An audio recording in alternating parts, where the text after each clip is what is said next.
Taste the Daily. Paris Olympic 2024 நிறைவு விழா கோலாகலம். நிறைவு விழாவில் தேசிய கொடியை ஏந்தி சென்ற இந்தியாவின் மனு பாக்கர் மற்றும் ஸ்ரீ ராஜேஷ்.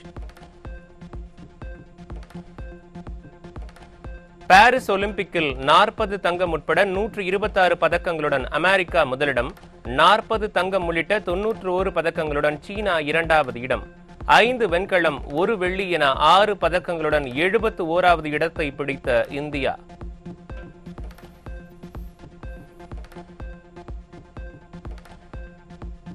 விழுப்புரம் பேருந்து நிலையம் 2வது நாளாக குளம் போல காட்சியளிக்கும் நிலையில் பயணிகள் கடும் அவதி. மழைநீர் தேங்காது என வாயால் வடை சுட்ட அமைச்சர் பொன்முடி, மாவட்ட ஆட்சியர் எங்கே என பயணிகள் கேள்வி.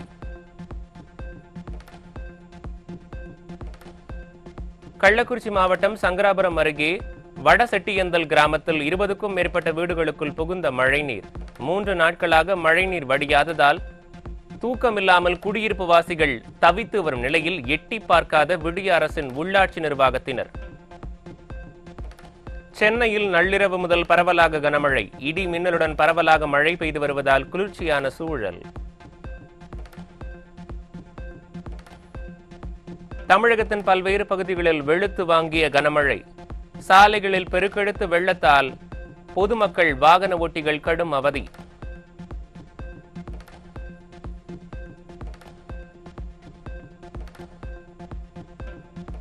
தாம்பரம் பல்லாவரம் பகுதிகளில் நிலவி வரும் சுகாதார சீர்கேடுகளுக்கு காரணமான விடியா திமுக அரசை கண்டித்து இன்று காலை 10 மணிக்கு அதிமுக கண்டன ஆர்ப்பாட்டம். முன்னாள் அமைச்சர் பெஞ்சமின் தலைமையில் பல்லாவரம் ரயில் நிலையம் அருகே கண்டன ஆர்ப்பாட்டம் நடைபெறும் என அதிமுக பொதுச் செயலாளர் எடப்பாடி கே பழனிசாமி அறிவிப்பு.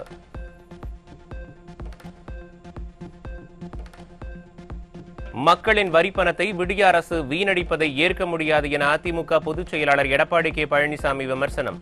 சென்னையில் போக்குவரத்து மிகுந்த பகுதியில் ஃபார்முலா 4 கார் பந்தயம் தேவையா என சரமாரி கேள்வி. ஏழை எளிய மக்களுடைய வரிப்பணத்துல சுமார் 42 கோடி ரூபாய் செலவுல இன்றைக்கு நகரத்தினுடைய மைய பகுதி, அந்த பகுதியில் மருத்துவமனை இருக்கிறது, சென்ட்ரல் ரயில் நிலையம் இருக்குது, தலைமைச் செயலகம் இருக்கின்றது, அங்கே துறைமுகம் இருக்கின்றது. இப்படி போக்குவரத்து நெரிசல் அதிகமுள்ள, மக்கள் நடமாட்டம் அதிகமுள்ள அந்த பகுதியில் கார் பந்தயம் நடத்த வேணுமா? அது அவசியமா? கார் பந்தயம் நடத்துவதற்கு ஆர்வம் காட்டும் வாரிசு அமைச்சர் விளையாட்டு பிள்ளையாக இருப்பதாக அதிமுக பொதுச் செயலாளர் சாடல். விடிய அரசின் ஆட்சியில் தமிழகத்தில் போதைப் பொருட்கள் தங்கு தடையின்றி கிடைப்பதாகவும் குற்றச்சாட்டு.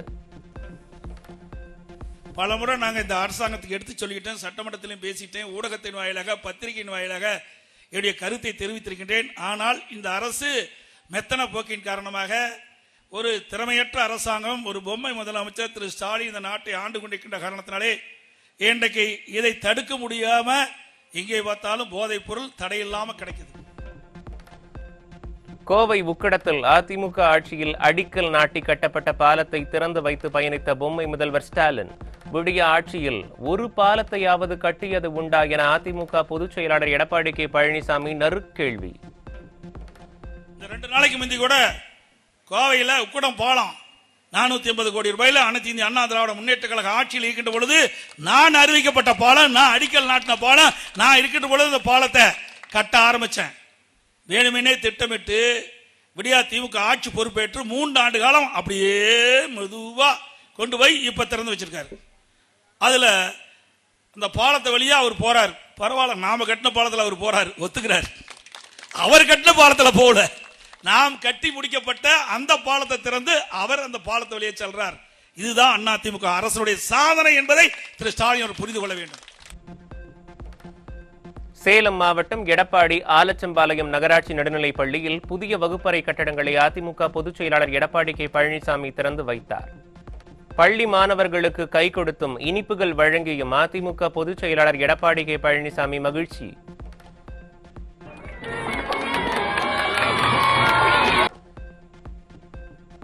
செபி தலைவர் மாதவி புச் அதானி இடையேயான வியாபார தொடர்புகள் பற்றி ஹிண்டன்பர்க் தொடர்ந்து குற்றச்சாட்டு.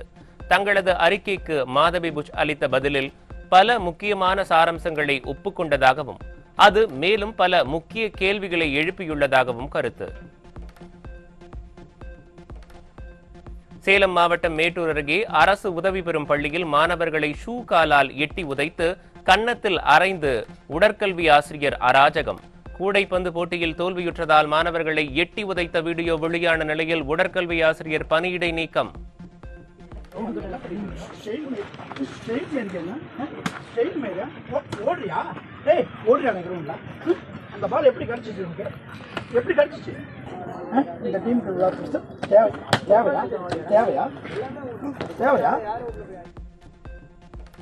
விழுப்புரம் மாவட்டம் கண்டமங்கலம் அருகே 2 நாட்களாக மின்சாரம் வழங்காத மின்வாரியத்துறையை கண்டித்து திமுகவினரை சாலை மறியல். மின்சாரம் கேட்டு திமுகவினரை போராட்டம் நடத்தும் நிலையில் எந்த கொம்பனும் குறை சொல்ல முடியாத ஆட்சி நடத்தும் லட்சணம் இதுதானா என பொம்மை முதல்வருக்கு மக்கள் கேள்வி.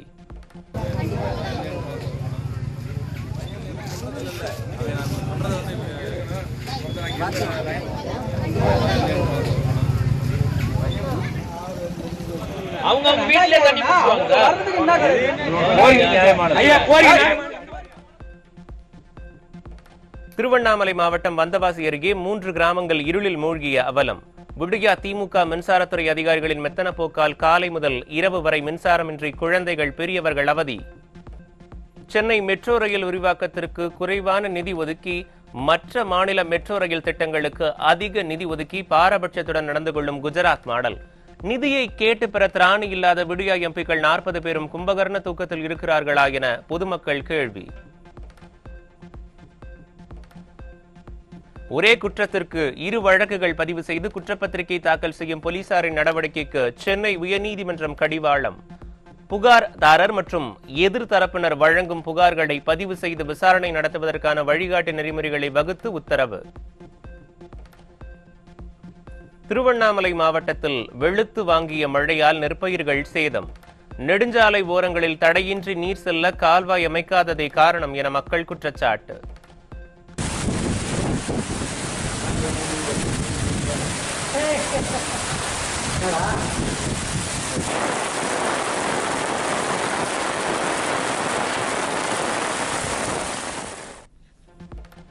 கள்ளக்குறிச்சி அருகே அறுவடைக்கு தயாரான நெற்பயிர்கள் தண்ணீரில் மூழ்கி சேதம். விடியா திமுக அரசு முறையாக ஆய்வு செய்து உரிய இழப்பீடு வழங்க விவசாயிகள் வலியுறுத்தல். சிவகங்கை மாவட்டம் சிங்கம்புணரியில் கூட்டு குடிநீரேற்று நிலையத்தில் கூட்டமாக மது கொடுத்ததை தட்டி கேட்டவர் குத்திக் கொலை. விடியா ஆட்சியில் மது என்ற அரக்கனால் அரங்கேறும் படுகொலை சம்பவங்கள் அதிகரித்து வரும் நிலையில் டாஸ்மாகை பொம்மை முதல்வர் எப்போது மூடுவார் என மக்கள் கேள்வி. சேலம் மாவட்டம் சங்ககிரி அருகே 10ஆம் வகுப்பு பள்ளி மாணவியிடம் பாலியல் சீண்டலில் ஈடுபட்டவர் போக்சோவில் கைது. ஜெராக்ஸ் எடுக்க சென்றபோது மாணவியிடம் பாலியல் சீண்டலில் ஈடுபட்டு கடை உரிமையாளர் அத்துமீறல். தாம்பரம் அருகே சிறுமிகளுக்கு பாலியல் தொல்லை கொடுத்த விவகாரத்தில் டியூஷன் ஆசிரியர், அழகு நிலைய ஊழியர் உட்பட 2 பேர் போக்சோ சட்டத்தில் சிக்கினர்.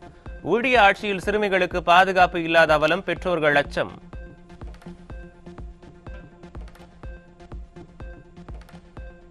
மேட்டூர் அணையின் நீர்மட்டம் 2வது முறையாக 120 அடியை எட்டியதால் விவசாயிகள் மகிழ்ச்சி. அணைக்கு நீர்வரத்து 26,000 கன அடியாக அதிகரிப்பு.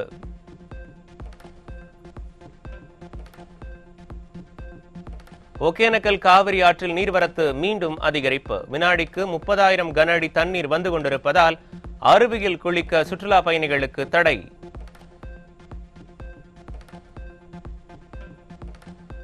கிருஷ்ணகிரி மாவட்டத்தில் பெய்து வரும் தொடர் மழையால் கேஆர்பி அணையின் நீர்மட்டம் உயர்வு. நீர் வெளியேற்றம் அதிகரிப்பால் தென்பெண்ணை ஆற்றங்கரையோர மக்களுக்கு வெள்ள அபாய எச்சரிக்கை.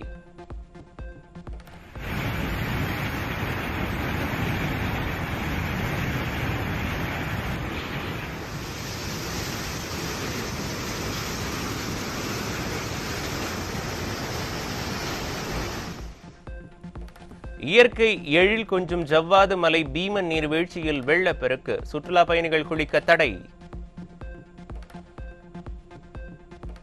கடலூர் மாவட்டம் பன்ருட்டியில் முக்கிய சாலையில் பழுதாகி நின்ற அரசு பேருந்தால் போக்குவரத்து முடக்கம். தலைமை செயலாளர் சிவதாஸ் மீனா உத்தரவிட்டு பல மாதங்கள் ஆகியும் பேருந்துகளை பழுது பார்க்காமல் விடிய அரசின் போக்குவரத்து துறை அதிகாரிகள் அலட்சியம்.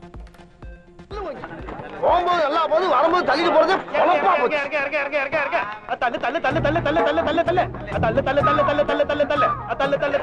தள்ளு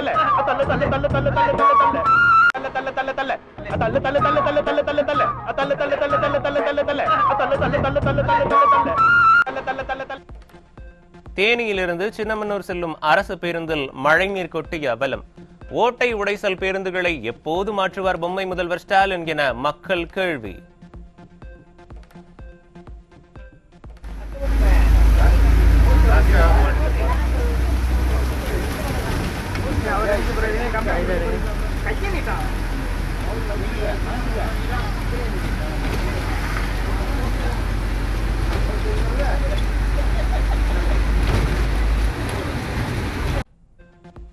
திருச்செந்தூர் சுப்பிரமணிய சுவாமி திருக்கோவிலில் ஆடி சுவாதியை முன்னிட்டு வெள்ளை நிறத்தில் வீதி உலா வந்த தெய்வானை யானை.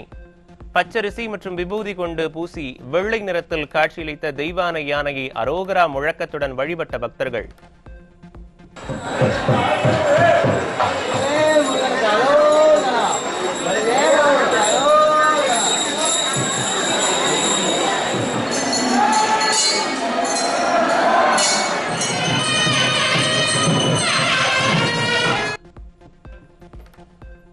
தமிழகத்தின் பல்வேறு பகுதிகளில் வெளுத்து வாங்கிய மழை. வெப்பம் தணிந்து குளிர்ச்சி நிலவியதால் மக்கள் மகிழ்ச்சி.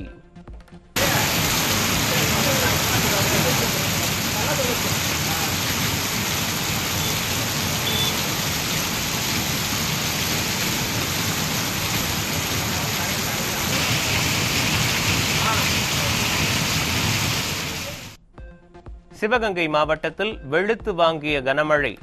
ரயில் நிலையத்தின் மேற்கூரை ஒழுகியதால் கடும் சிரமத்திற்கு ஆளாகிய ரயில் பயணிகள். திருச்செந்தூர் கடலில் புனித நீராடிய 3 பக்தர்கள் ராட்சத அலையில் சிக்கி கால் முறிவு.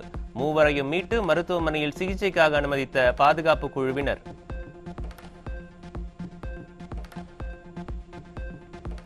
செபி தலைவர் மாதவி பூரியை கடும் நெருக்கடி. ஹிண்டன்பர்க் தெரிவித்துள்ள குற்றச்சாட்டுகள் குறித்து முழுமையாக விசாரிக்க செபி அமைப்பு உத்தரவு.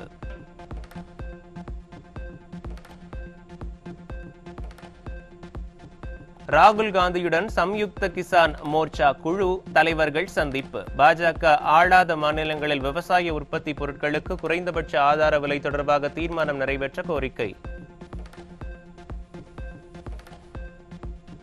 ஹரியானா மாநில சட்டப்பேரவை தேர்தல் தொடர்பாக இந்திய தலைமை தேர்தல் ஆணையம் இன்று ஆலோசனை. தலைமை தேர்தல் அதிகாரி ராஜீவ்குமார் தலைமையிலான ஆலோசனைக்கு பின் முக்கிய அறிவிப்புகள் வெளியாகும் என எதிர்பார்ப்பு. உத்தரப்பிரதேச மாநிலத்தில் தடம் புரண்ட தனியார் ரயில். தேசிய நிலக்கரி நிறுவனத்துக்கு சொந்தமான நிலக்கரி ஏற்றிச் செல்லும் ரயில் விபத்தில் சிக்கியதால் பணிகள் பாதிப்பு.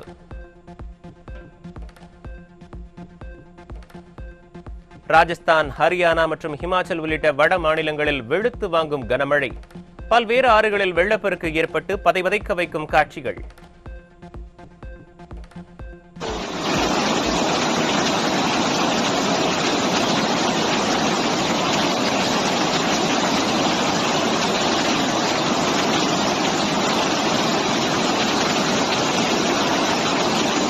செயின்ட் மார்டின் தீவை அமெரிக்காவிடம் ஒப்படைத்திருந்தால் கலவரம் இருந்திருக்காது. வங்கதேசத்தில் நடந்த கலவரத்துக்கு பைடன் தான் காரணம் என ஷேக் ஹசீனா குற்றச்சாட்டு.